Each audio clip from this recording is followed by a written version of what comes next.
Bienvenue à TRF Chronique, épisode 29. Aujourd'hui, on va décortiquer une affaire qui, à première vue, ressemble à une simple vente d'entreprise, mais qui a en fait déclenché une véritable tempête politique. Et elle pose une question fondamentale pour la France. Est-ce que notre souveraineté industrielle est à vendre? On parle de la cession d'une société française, LMB Aerospace, à un groupe américain. Et vous allez voir, ça a provoqué des réactions d'une rare violence. À peine la nouvelle tombe, les critiques fusent de partout. La députée Aurélie Trouvé, de la France Insoumise par exemple, n'y va pas par quatre chemins. Elle parle de vente suicidaire. Le mot est fort quand on y pense, suicidaire. Ça sous-entend qu'on se fait du mal à nous-mêmes délibérément. Le ton est donné. On n'est pas dans une simple affaire économique, mais bien dans un débat sur la survie stratégique du pays. Et cette inquiétude, attention, elle n'est pas l'apanage d'un seul camp. De l'autre côté de l'échiquier politique, Jordan Bardella, du Rassemblement national, parle lui de « grande braderie de notre industrie de défense ». Là encore, l'image est parlante, on liquiderait nos bijoux de famille au plus offrant. Quand des responsables aux opinions si opposées utilisent des mots aussi crus, c'est bien que quelque chose de très très sensible est en jeu. Et puis il n'y a pas que les politiques. Sur les réseaux sociaux, dans les forums d'experts, les mots sont encore plus durs. Le terme de trahison d'État revient en boucle. C'est le signe d'une incompréhension, d'une colère même, de la part de citoyens qui ont l'impression qu'on a franchi une ligne rouge. On sent bien que cette affaire touche une corde sensible, celle de la fierté nationale et de la confiance envers l'État pour protéger nos intérêts. Ok, on a les slogans, on a l'indignation, mais essayons d'aller plus loin.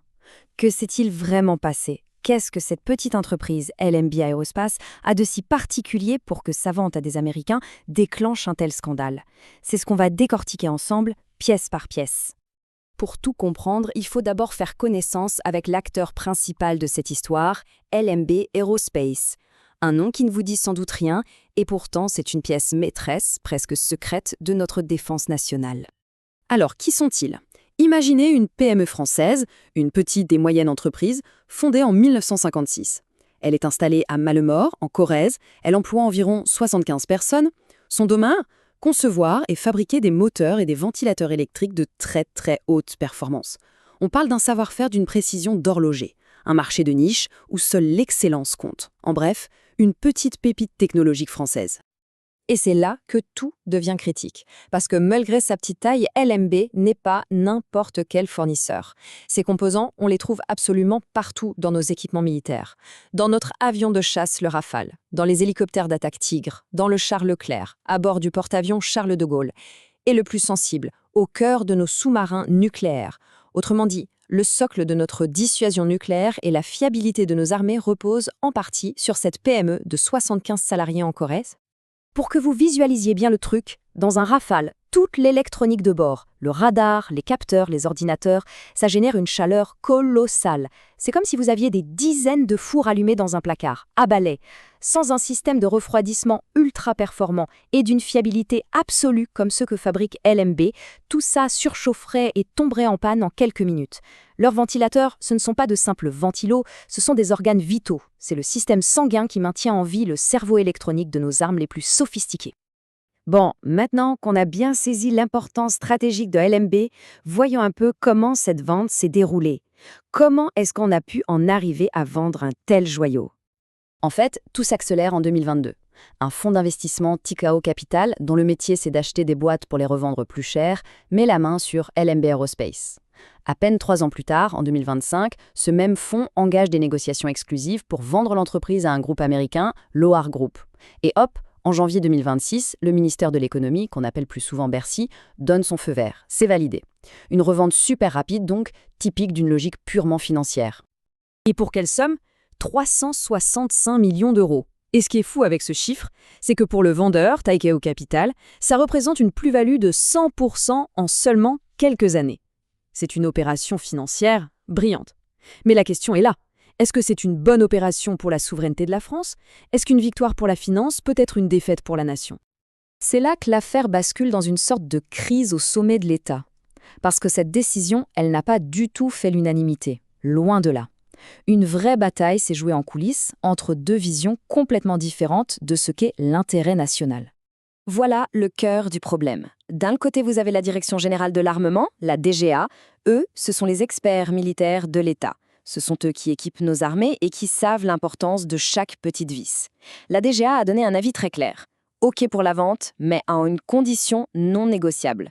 Il faut que l'État, via sa banque publique BPI France, entre au capital comme actionnaire minoritaire. Juste pour garder un pied dans la porte, un droit de regard, un levier de contrôle.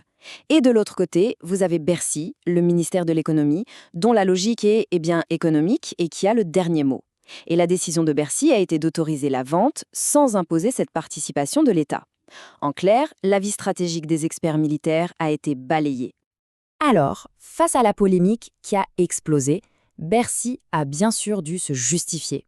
Le ministère nous assure avoir mis en place des garanties solides pour protéger les intérêts français. Mais la question est de savoir si ces garanties, aussi techniques soient-elles, sont vraiment à la hauteur des risques. L'outil principal que le gouvernement met en avant, c'est ce qu'on appelle une action de préférence, mais que tout le monde connaît sous son nom anglais, la Golden Share. C'est un instrument juridique qui permet à l'État, même s'il n'est plus propriétaire, de garder certains pouvoirs un peu spéciaux dans une entreprise jugée stratégique. Concrètement, qu'est-ce que ça permet de faire, cette Golden Share ? Premièrement, l'État pourra dire non à la vente de certains actifs, comme des brevets ou des machines importantes. Deuxièmement, il pourra bloquer l'arrivée d'un nouvel actionnaire qu'il ne jugerait pas fréquentable. Et troisièmement, il pourra nommer un représentant au conseil d'administration. Mais, et c'est un mais énorme, ce représentant n'aura pas le droit de vote. Il pourra écouter, observer, alerter, mais pas voter. C'est donc une forme de contrôle, oui, mais une forme de contrôle assez limitée. Et c'est justement là-dessus que les critiques se déchaînent. Pour eux, cette Golden Share, c'est juste un cache-sexe. Ils estiment que les vrais risques sont immenses. Une perte progressive du contrôle sur une technologie unique, le risque de devenir dépendant d'un fournisseur américain, dont les intérêts ne seront pas toujours les mêmes que les nôtres, et puis ça crée un précédent dangereux pour d'autres PME stratégiques. Et surtout, cette vente réveille le très mauvais souvenir de l'affaire Alstom, quand notre fleuron de l'énergie a été vendu à l'américain General Electric, un dossier qui reste une vraie cicatrice.